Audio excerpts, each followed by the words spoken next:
McGillicuddy and Murder's Pawn Shop, Season 4, Episode 8. The Devil Makes a Deal. October 20th, 1921. Continued. Oh gosh, diary. I nearly choked on my own saliva. It's a good thing I didn't, because then I would have started hacking and wheezing, and clockwork statues with plague masks on aren't supposed to do that. I managed to stay perfectly still, despite the fact that I was reeling. Ariana was here. Ariana had used her magic jelly to come back to the Whiskelit cave and strike a deal with them. I hadn't gotten all of her magic jelly back. Of course I hadn't. She must have moved a tiny bit to another jar to throw me off. Damn! And now she was brazenly returning to the Whiskelit world. They were treating her courteously, expecting to create some kind of plan together. I couldn't believe it. I couldn't believe how evil she was. This wasn't the girl I knew. This wasn't. Maud, darling, my head said to me, you don't know her. You've only known her for a few weeks, and you've been betrayed in those few weeks multiple times. You have been lonely all of your life. You were a quiet child, with only parents for company, and now they are dead. And you thought Ariana was one in a million, when in reality she was a rotten apple in an orchard full of better ones. Not that I was really walking through the orchard of life taking bites out of all my friends, of course, but Ariana was not my last chance at love and friendship. Still, in spite of all of this, I had such a hard time just letting go and saying, damn you. I wanted her to end up all right. I realized that I was in such hysterics I wasn't listening to what they were saying. That would never do. I was here, and Ariana didn't know it. I felt ruthless, delicious. I was spying on her darkest plan. I was in the worst place in the world for her, and the best place in the world for me. I held my breath and listened. It was hard to make out the words, especially through the heavy plaster of the mask, and especially because the Whiskelets had such a funny way of talking. So, human, one of the Whiskelets said, you said you have a proposition for us. You were quite bold, said another Whiskelet, entering our world unbidden. You know we do not allow humans here, not unless we invite them. As I said, Ariana said, I intend to make it worth your while. Please excuse me barging in last time, and thank you for agreeing to meet with me now. I am not as convinced as my brethren, said another Whiskelet. Why did you enter our world like some kind of thief in the night? Is it good manners to show up at the dinner table instead of knocking on the front door?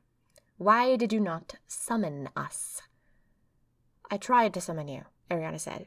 I said death to all mice 3 times in a row. It didn't work. I'm sorry. The Whiskelets snickered, as if Ariana was being stupid. Did you do it in the dark? Well, no, Ariana said. I mean, not really. My lamp was on. We only arrive in the dark. I shivered. I'll know better next time, I'm sorry, Ariana said. For now, thank you for letting me come to your world. You are welcome, the Whiskelets said. The way I see it, Ariana said, you want 3 things. You want Wrath, the half-human, to join you and become one of you. Is that correct? The Whiskelets hissed and hemmed and hawed. We did, but lately he has grown soft. He was so hesitant, and he hasn't committed any murders. We worry that the rage in him is dying. Well, if you want him, Ariana said, I can bring you Wrath. I have a friend who can trace him anywhere in time. Or so he claimed to me a few days ago. If you want Wrath, I will find him for you. You talk as if we could not bring Wrath here ourselves, the Whiskelets said. You can't, Ariana said. What did you say? You can't, Ariana said. I know you can't. I'm not trying to be rude, but it's obvious you can't leave this world unless you're summoned.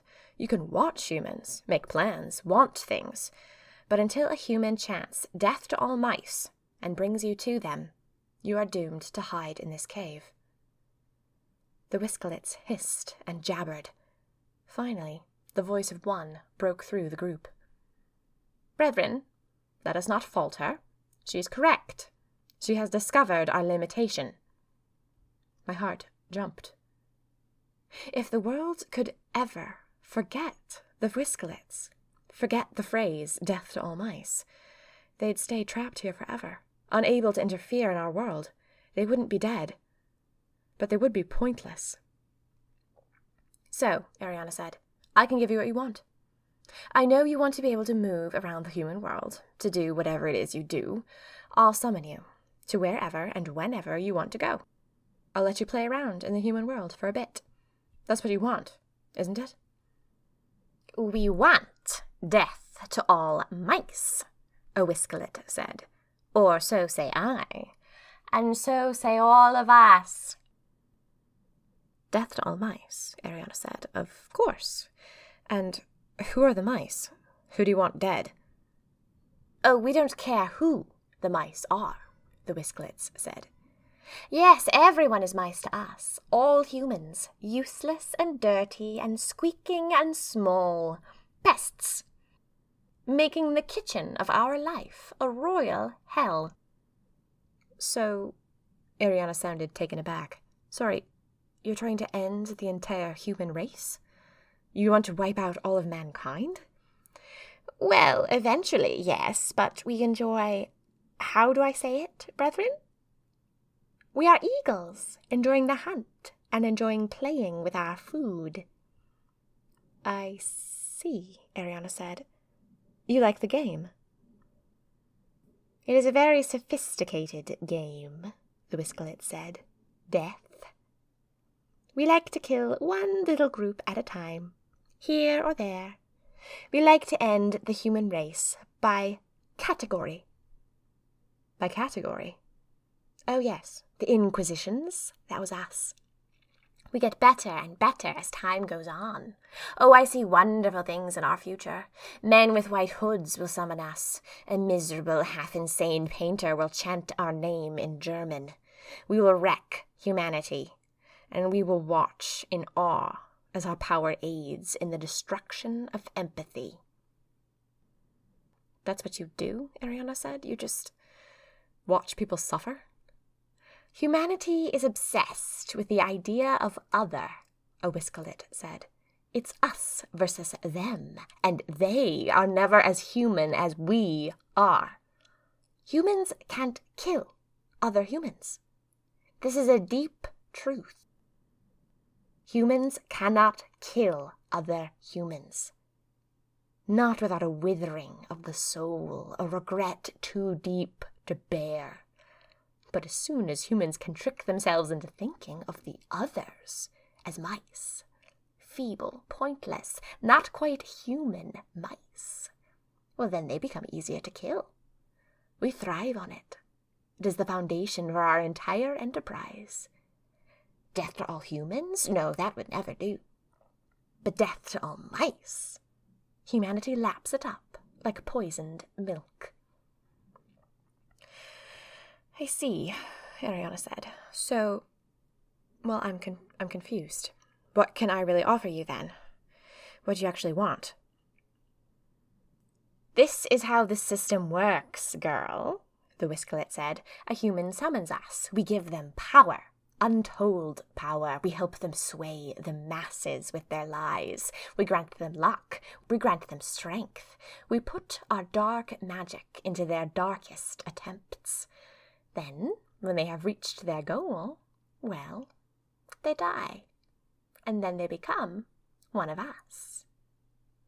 Become one of you, Ariana said. Oh yes, a whiskelet said. A family feud was my specialty. Hundreds were dead by the time our two households ended it. Generations of mutilation and death, all to get revenge on the man I hated. It was glorious.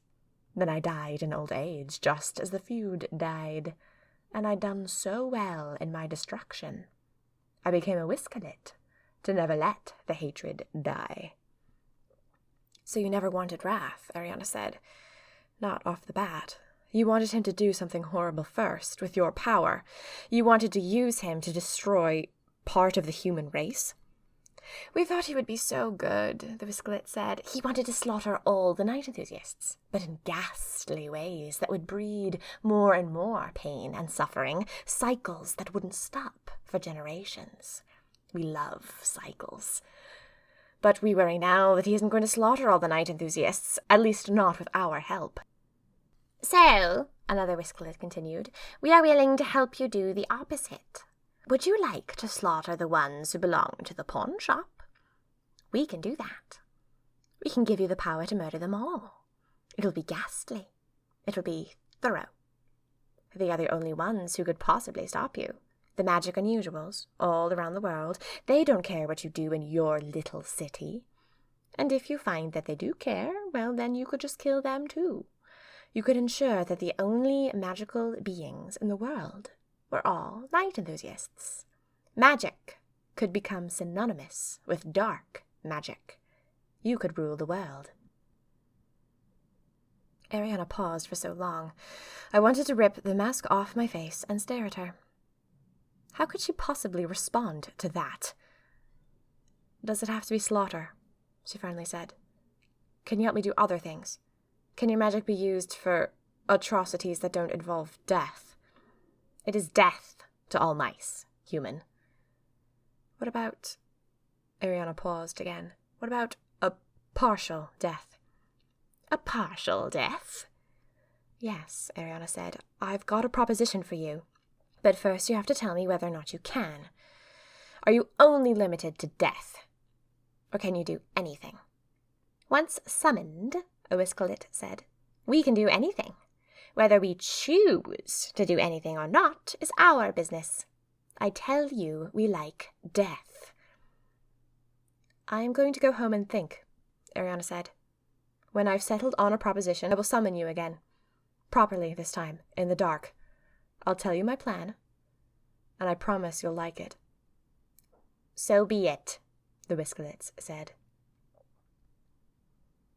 I waited, in chilled silence. As scuffling footsteps filled the room. I kept imagining that they were coming closer to me, like giant ants, snuffling and searching. But eventually, the noises began to quiet. The green light in my eyes went out. Even then, I didn't want to move. I could picture the Whiskerlets, sitting in total silence, their masks on, just waiting. Like dead things resting, biding their time in a tomb.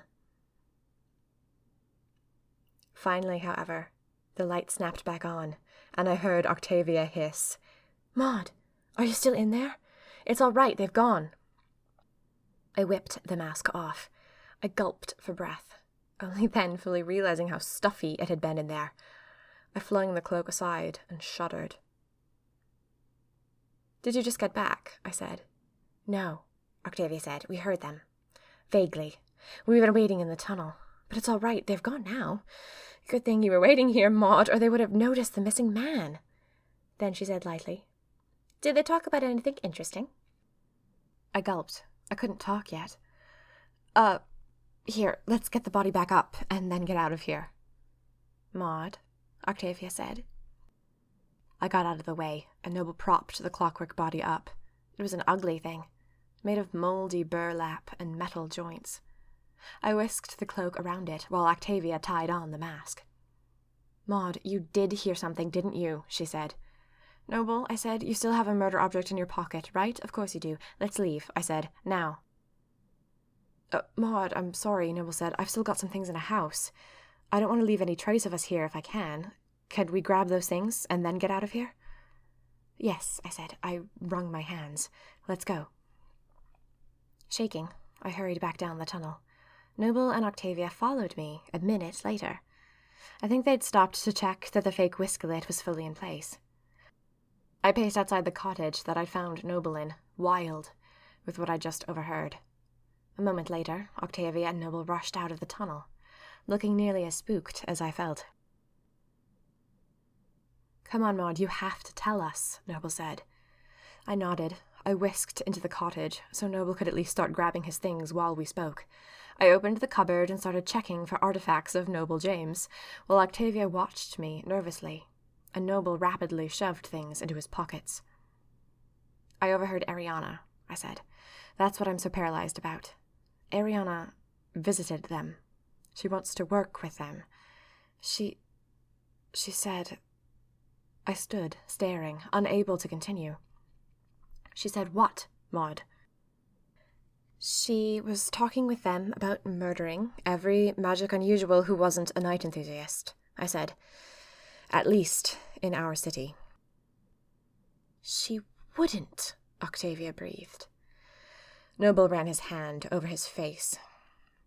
He stared at me with glazed eyes. "Wouldn't she?" "It's genocide," I said. "There are very few people on this planet capable of that, let alone Ariana." "You don't think she would," Noble said. I don't see how she could," I said. "You're right, Maud, let's go home," Noble said, "and then I think we better find and capture Ariana at once." "Oh, but we're not going to murder her," Octavia said. "How are we going to prevent her?"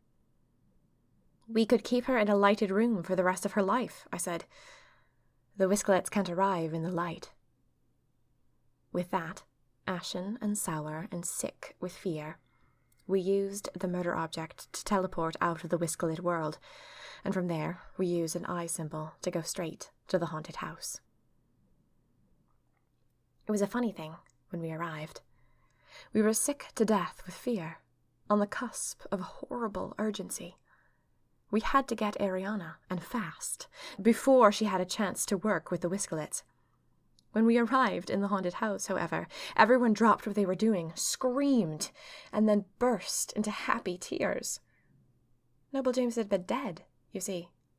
Pretending to be dead, to hide properly from the night enthusiasts. I was the only one who had known.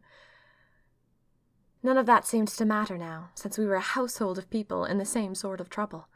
I hadn't even realized it until we walked in the door. I wonder if Noble even had. He had resurrected, coming back from the dead as an incredible beacon of good news. People rushed Noble and demanded answers. He stammered out what he could. Meanwhile, Octavia and I went in immediate search of Scotland. We told her everything in a rush. She pressed her lips together, furious, and then shook her head. This was like all of us, I think. "Maud, draw a symbol that will take everyone back to 1921. Best to do it somewhere bizarre, like the Alps or something. And then draw a return symbol right next to it. Send everyone. We all need to look for Ariana and try to bring her back. Groups of 2, I think." Then she studied me very carefully. "Does that sound all right to you? It's what I would suggest." "Why are you waiting for my approval?" I said. "Because there is no way in hell I want to be the leader and the medic at the same time." "Well, don't ask me to be the leader," I said. "I'm not. Why not Noble? Or Octavia?" No, Noble is the priest, the philosopher. Octavia is... "What am I, please?" Octavia said. Scotland laughed. "A pinhead." "Rude!" "No, you're not, darling. You're the gardener. We need you, but your head is in the clouds." Octavia said. "That's true." "That still doesn't mean the leader is me," I said. "I wouldn't run from it, Maud," Scotland said. "There are precious few good leaders in the world." "I don't want to lead anyone," I said. "Well," Scotland said, "maybe you should think about why.